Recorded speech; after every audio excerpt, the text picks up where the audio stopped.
او اطعام فی یوم ذی مسغبہ، بھوک والے دن کسی کو کھلانا، یتیما ذا مقربہ، قریبی رشتہ دار یتیم کا خیال رکھنا، او مسکین ذا متربہ، خاک آلود مسکین کی دیکھ بھال کرنا، اسے کھلانا.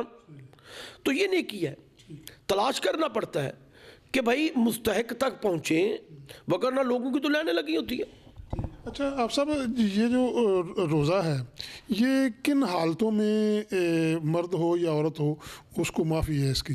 ہاں، یہ قرآن حکیم نے دیکھ کے فرمایا نا کہ فمن کان منکم مریضا او علی سفر فعدۃ من ایام اخر، کہ ایک تو بندہ مریض ہے، اب وہ روزہ نہیں رکھ سکتا تو وہ روزے کے بدلے میں فدیہ دے دے یا کسی اور کو رکھوا دے. تو اگر بندہ سفر پہ جا رہا ہے تو روزہ چھوڑ دے، مسافر کو چھوٹ ہے. لیکن قرآن نے کہا فعدۃ من ایام اخر، دوسرے دنوں میں اس کا اعادہ کرے. مثلا کسی کو رمضان کے مہینے میں بخار چڑھ گیا، روزہ نہیں رکھ سکتا، کوئی بیماری لگ گئی، روزہ نہیں رکھ سکتا، ایک چھوٹ گئے، دو چھوٹ گئے، تو عید کے بعد رکھ لے دوسرے دنوں میں. اگر کوئی بندے نے سفر کر لیا ہے، سفر میں اس کا ایک دن لگ گیا، دو دن لگ گئے، تو رمضان کے بعد میں رکھ لے. ہاں، ایک ایسا بندہ جو بالکل لاغر ہے، ضعیف ہے، کمزور ہے، وہ روزہ رکھ ہی نہیں سکتا، ٹھیک ہے نا جی، مستقل بیمار ہے، مستقل وہ بیچارہ بڑھاپے کے اندر ہے، روزہ نہیں رکھ سکتا، اب اسے ہے کہ وہ فدیہ دے دے، کسی کو رکھوا دے. تو یہ چیز ہے کہ اچھا آج کل اصل میں نا ایک مرض جو مستقل ہی لگا ہوا ہے لوگوں کو، شوگر، تو اس حالت میں کیا احکام ہے؟ نہیں، وہ دیکھیں یہ ایک بیماری ہے نا، اگر شوگر اتنی ہے کہ وہ روزہ نہیں رکھ سکتا، نہیں وہ برداشت کر سکتا، زیادہ ہے، تو ٹھیک ہے کسی کو رکھوا دے.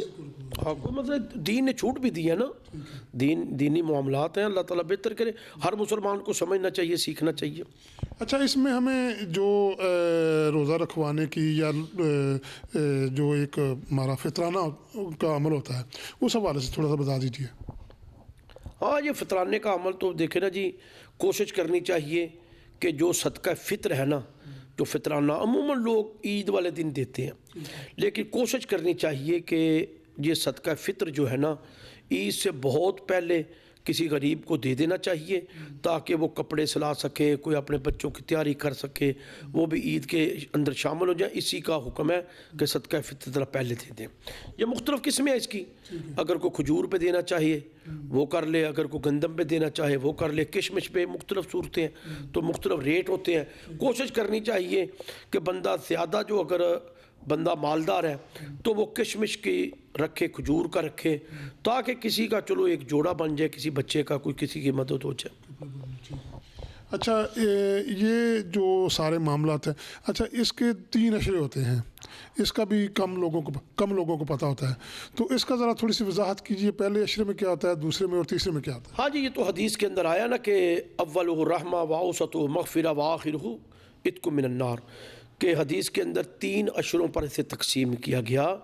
فرمایا گیا کہ پہلا اشرہ اللہ کی رحمت سمیٹنے کا ہے، دوسرا اشرہ واوسطہ مغفرہ بخشش و مغفرت سمیٹنے کا ہے، تیسرا اشرہ وہ جہنم سے آزادی کا ہے.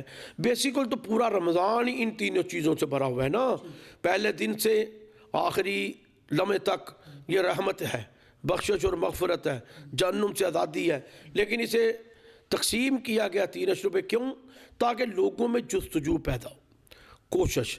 دیکھیں جب اللہ کی رحمت سمیٹی ہے تو اب بخشش بھی ہوگی، بخشش سمیٹیں، دعائیں کریں، مغفرتیں طلب کریں، اور آخر کے اندر جب ہمارا رمضان ختم ہو تو بندہ بالکل ایسے ہو جائے کہ وآخرہ عتق من النار، کہ اللہ اسے جہنم سے آزادی کا پروانہ دے دے، جنت کا سرٹیفکیٹ دے دے. جی ناظرین، حافظ عمران احمد صاحب کی گفتگو آپ نے سنی. اصل میں ان کا تعلق سیاست سے بھی بڑا گہرا ہے، یہ سابق نائب ناظم بھی رہے ہیں. تو اس حوالے سے میں تھوڑا سا چاہوں گا کہ کیونکہ موجودہ صورتحال سیاسی پر گفتگو تھوڑا سا کی جائے. تو جی حافظ صاحب مجھے یہ بتائیے کہ اس وقت جو ہماری موجودہ سیاست چل رہی ہے، وزیر اعظم بھی بن گیا، صدر بننے جا رہا ہے، بلکہ بن گیا، تو اس حوالے سے آپ کیا کہیں گے کہ یہ کوئی ترقی کرتا نظر آ رہا ہے آگے ملک یا نہیں؟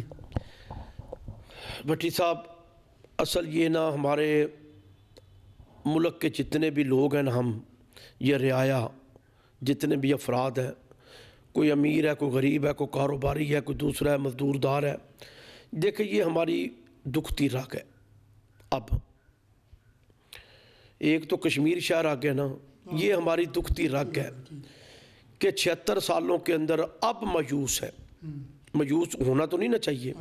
اللہ تعالیٰ انشاءاللہ سبیل بھی نکالے گا کوئی نہ کوئی ہے.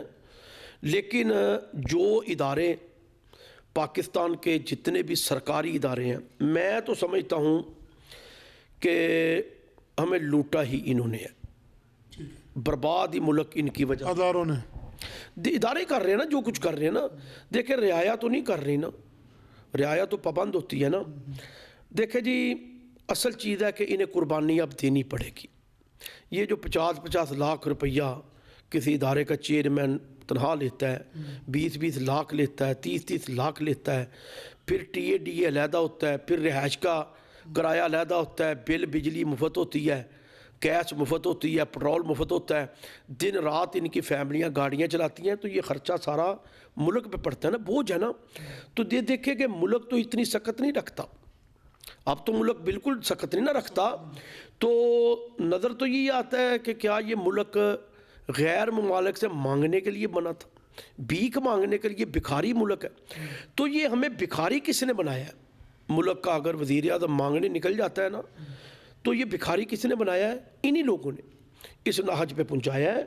تو اب انہیں چاہیے کہ خدا را کچھ سوچیں, نیچے چھوٹے سے بچے سے لے کر بڑے بوڑھے بندے تک, مرد سے لے کر عورت تک, میرا حال ہے سب اب خلاف ہو چکے ہیں اس کے.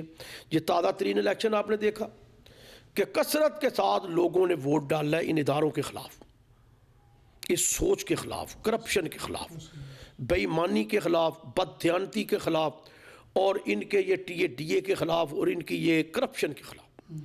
دیکھیں نا مذاق ہی ہو گیا نا ہمارے ملک کے ساتھ کہ اب تو بچے جو ہے نا کہ کسی سے کہنا کہ پاکستان کا قومی کھیل کیا ہے, تو بچے بھی مذاقاً کہتے ہیں کرپشن. یعنی یہ ملک اوورحال بدنام کر دیا گیا ہے پوری دنیا کے اندر. تو یہ ہمارے لیے انتہائی خطرناک بات ہے, لیکن پھر بھی امید کی کرن ہمیں دکھائی دے گی انشاءاللہ. یہ پاکستان برباد ہونے کے لیے نہیں بنا, انشاءاللہ اللہ تعالیٰ کوئی سبیل نکالے گا. اچھا, اکثر لوگوں سے یہ سنا ہے کہ آئین اور قانون کی بالادستی جو ہے نا وہ ہونی چاہیے, لیکن آپ مجھے یہ بتائیں کہ یہ الیکشن ہوا, الیکشن کے بعد جو ہو رہا ہے, آپ کیا سمجھتے ہیں کہ یہ اس میں آئین اور قانون کی کوئی بالادستی ہے؟ جیسا کہ ایک پارٹی کو اس کی مخصوص نشستیں بھی نہیں دی جا رہی, اس کے علاوہ اور بھی بہت ساری ایسی چیزیں ہیں جو ہو رہی ہیں, تو اس حوالے سے ذرا تھوڑا سا بتا دیں. بٹی صاحب, سب سے پہلے تو یہ ہے کہ جو ہم دیکھ رہے ہیں نا, قانون بنانے والے ہی قانون پہ عمل نہیں کرتے, قانون بنانے والے ہی قانون توڑتے ہیں نا. تو میں سمجھتا ہوں کہ آئین قانون ہمارے ملک میں کوئی حیثیت نہیں رکھتا, یہ دیکھ لیا ہے. آئین قانون کوئی حیثیت نہیں رکھتا, اور کسی کی عزت کوئی حیثیت نہیں رکھتی, کسی کی دولت, کاروبار, فیکٹری کوئی حیثیت نہیں رکھتی. یہ جب چاہیں اسے نیست و نابود کرتے ہیں. دیکھیں نا یہ تماشا ہوتا ہے نا کہ یہ جس عورت کی چاہیں عزت بنانا یا اچھالنا, یہ اچھال رہے ہیں نا. ساری ماں بیٹیاں, ساری ہماری بیٹیاں ہیں. تو یہ کیا تفریق ہے؟ جسے یہ چاہیں گے اس کی عزت قائم ہوگی, جسے چاہیں گے نہیں ہوگی. تو یہ اصل میں قانون کی پاسداری میرا خیال ہے ملک میں نہیں ہے. اگر آئین اور قانون کی پاسداری ہوگی تو وہ ملک اچھے ہیں. ہم بحیثیت مسلمان دیکھیں نا کہ ہم نے اپنا سارا کوئی یورپ کو دے دیا, وہاں تو سکون ہے, سہولتیں ہیں. پچھلے دور میں کچھ سہولتیں تھیں کہ میں کہتا تھا کہ حکومت کی طرف سے پبلک کو کچھ ملا ہے, مثلا صحت کارڈ کی شکل میں, احساس پروگرام کی شکل میں, لنگر خانوں کی شکل میں. آپ مذاق اڑائے ہیں, کچھ لوگ کہتے ہیں نا کہ لنگر خانے کیا منگتا, بھائی وہ لنگر خانہ غربا کے لیے نا, ایک پراپر جگہ ہے نا, پراپر عزت کے ساتھ بیٹھنا ہے نا. جی عزت کے ساتھ بیٹھنا نہیں, یہ دنیا میں ہر جگہ پر ہے نا. تو لیکن یہ چل تو رہا تھا نا. تو اصل چیز یہ ہے کہ ملک کچھ اوپر جاتا ہوا عزت والا معاملہ ہو رہا تھا نا پوری دنیا میں. تو بہرحال اللہ تعالیٰ بہتر کرے اس ملک کے لیے, اللہ تعالیٰ اچھے حالات پیدا کرے. جی آپ صاحب, ایک میرا بڑا اہم سوال ہے, وہ یہ ہے کہ اس وقت ہماری جو عدلیہ ہے اس حوالے سے, انصاف کے حوالے سے آپ کیا کہیں گے؟ بھٹی صاحب, ہم نے کیا کہنا ہے, پوری دنیا جانتی ہے کہ ہمارا کتنا نمبر ہے عدل انصاف کرنے پہ. جو معاشرہ عدل انصاف نہیں کرتا وہ تو تباہ ہے. اور میرا خیال ہے کہ ہمارے ملک میں یہ پہلے دن سے ہی عدل و انصاف کی دھجیاں بکھیری جا رہی ہیں. عدل نہیں مل رہا, انصاف نہیں مل رہا. اگر کوئی بیوہ انصاف لینے چلی جائے تو 20 سال تک اسے اس کا پلاٹ ہی نہیں ملتا. 40 سال کے بعد عدالت فیصلہ کرتی ہے کہ یہ اس کا ہے. جیسا کہ یہ رزیز ہزلی ذوالفقار علی بھٹو صاحب کا فیصلہ کیا گیا. اچھا, یہ بیوہ کے ساتھ بھی وہی معاملہ ہے, یتامہ کے ساتھ اگر چلے جائیں عدالت میں ان کے ساتھ بھی یہی معاملہ ہے. اگر کوئی بندہ بیچارہ ناحق پھنسا ہوا ہے, کئی لوگ ہیں جیلوں میں پڑے ہوئے ناجائز کیسوں میں, کئی ہیں چھوٹے چھوٹے معاملات میں وہ پڑے ہوئے ہیں. تو دیکھیں کہ عدل انصاف قائم ہوگا تو معاشرہ تشکیل پائے گا, وگرنہ تشکیل نہیں پائے گا معاشرہ نا. اسلامی معاشرہ تو ایک آئیڈیل معاشرہ ہے پوری دنیا کے اندر. آج یورپ کے اندر جو کچھ ہے نا وہ سب علم, سائنس, اخلاقیات یورپ نے ہم سے لے لیے ہیں اور ہم لمبی نیند سو گئے ہیں. اور اس کا یہ دیکھ لیں نتیجہ کہ 44 سال کے بعد بٹو بے گناہ ہے. عدلیہ کہہ رہی ہے بٹو بے گناہ ہے 44 سال کے بعد. اور آپ دیکھیں کہ مشرف کو پھانسی کی سزا ہے مرنے کے بعد. آپ اپنی انصاف کا تقاضا کیا ہوگا جی؟ دیکھیں میرا یہ رونا آتا ہے نا کہ 44 سال کے بعد فیصلہ اور بندہ مر گیا ہے, پھانسی چڑھ گیا ہے. اب وہ مر گیا ہے, پھانسی چڑھ گیا, اس کا ذمہ دار کون ہے؟ اس کا ذمہ دار کون ہے؟ وہ تو عدلیہ ہی ہے نا بھائی. کیوں ایسا فیصلہ دیا گیا ہے؟ اچھا, اب سب عدلیہ کے بہت سارے ایسے فیصلے ہیں جو یو ٹرن لیے گئے ہیں. یعنی ایک دور میں جب جج صاحبان ہوتے ہیں وہ کچھ فیصلہ دیتے ہیں, جب ان کے بعد آتے ہیں وہ کچھ فیصلہ دیتے ہیں. اس حوالے سے کیا یہ کیا مذاق بنا ہوا؟ بٹی صاحب یہ تو وہ قانون کی کتابیں ان کے پاس ہیں, وہی جانتے ہیں. لیکن میں صرف آخر میں ایک ہی بات کہوں گا, ہر ادارہ, ہر ذمہ دار, رسول اللہ صلی اللہ علیہ وسلم نے فرمایا کہ کلکم رائن و کلکم مسئول عن رعیتہ. ہر بندہ نگران ہے, ذمہ دار ہے, رائی ہے, اور اس سے اس کی رعیت کے بارے میں پوچھا جائے گا.